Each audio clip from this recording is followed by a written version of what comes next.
So vehicle spiking in Gauteng is increasing at an alarming rate. This past weekend, SAPS arrested 10 suspects in connection with road spiking.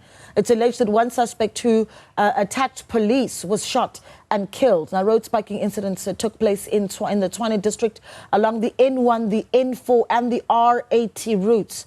Police are warning motorists to not stop for any objects on the road while driving. It's really important to remember that.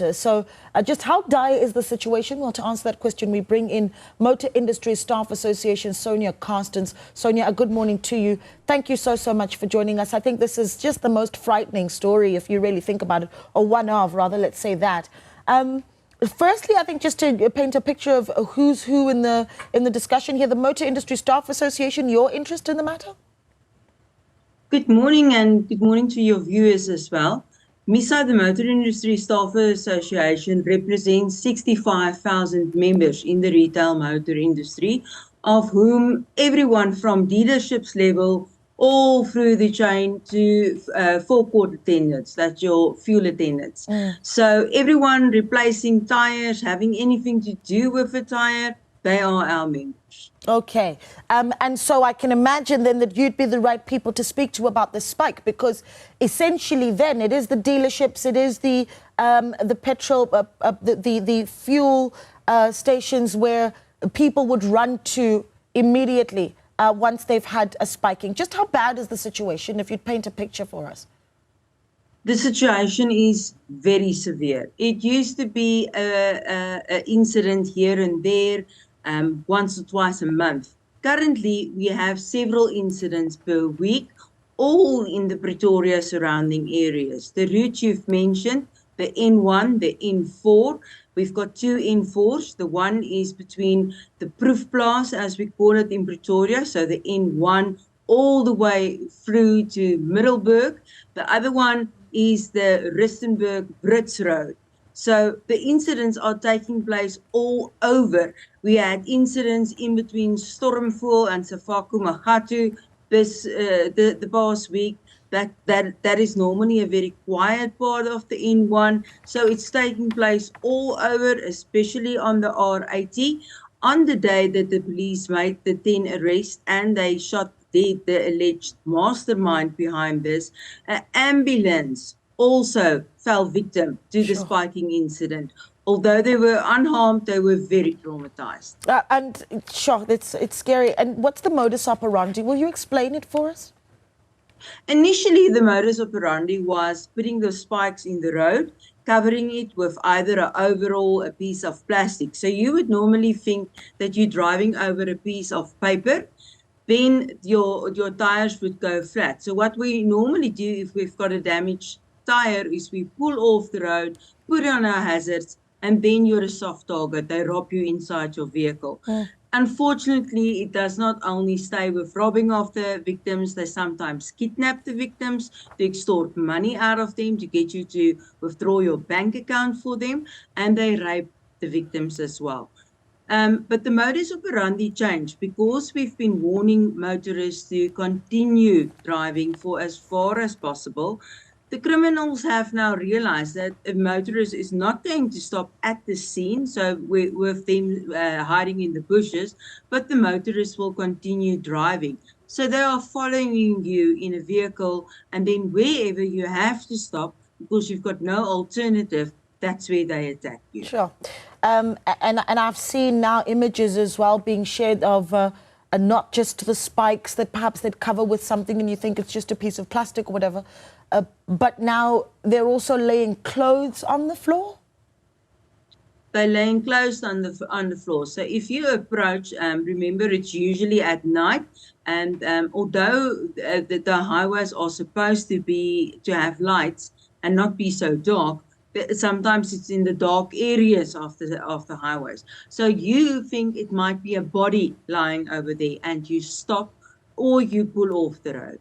Yeah. And that's when they attacked you. Okay, so you've mentioned quite a list of places, and it's an extensive list. And I know we may not be able to go through all of them, Sonja, but if we can try and touch on the biggest ones. You've already touched on some. I've got the little graphic on the screen there that shows some of them. So the N17, the N3. I know you may not be able to see them, but particular hotspots and interchanges that really stand out for you? We'll keep this up on the screen so that our viewers, if you can, take a picture of that so you're aware of the areas that, you know, you need to be more vigilant if you can, watching at home. But talk to us about some of the hotspots that really are top of mind. And I know you touched on them earlier, but some more, Sonja. The N4, as I've explained, the Brits, Hartbeespoort area, that a whole intersection between the two toll gates, that's a big problem.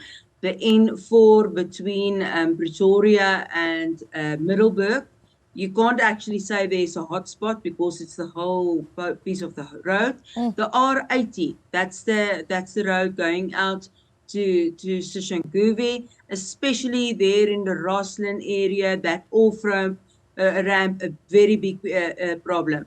What they did is they are consistently changing the off-ramp. So this is not a situation where we've got an organized crime syndicate, as the police are trying to make out, and that we should be rest assured that 10 people are arrested.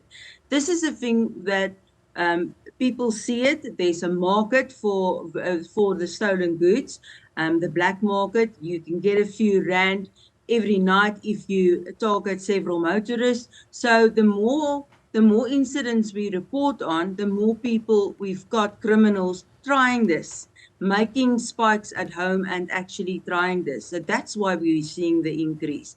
So it's very difficult to say where the next one will pop up, where the next route will be, but it's on the main routes. Why? Because they know that the police are very slow to respond on the main routes. The police tend to think that incidents will only happen on our more quiet routes, so they leave the main routes to SANRAL. SANRAL is unable to patrol these routes for these type of incidents. They are supposed to check out for accidents and obviously potholes and that type of thing. But late at night, any motorist is isolated and anyone can become a victim.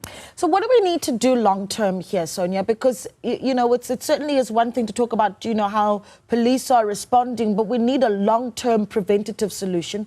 I imagine that the call would be for more lighting on our roads as a first call. And then, I mean, can we even ask for more police visibility? Does that even make a difference, Sonja? More police visibility, you're quite right.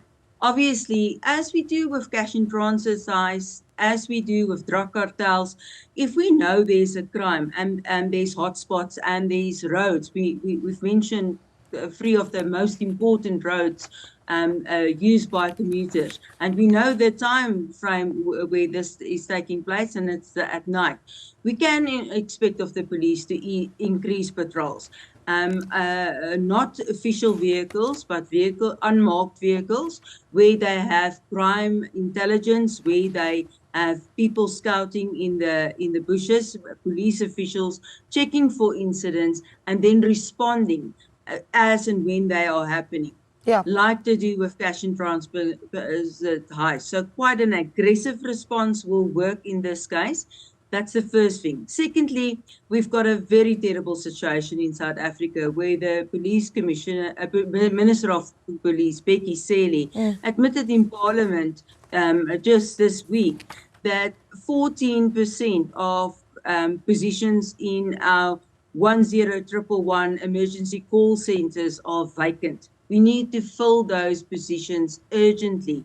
From 2018 to date, 15 million emergency calls were dropped by the police. That's totally unacceptable. If you need them and you are standing alongside a road, they need to respond. And then secondly, educate the motorists. Firstly, if you can, avoid driving on the main routes at night.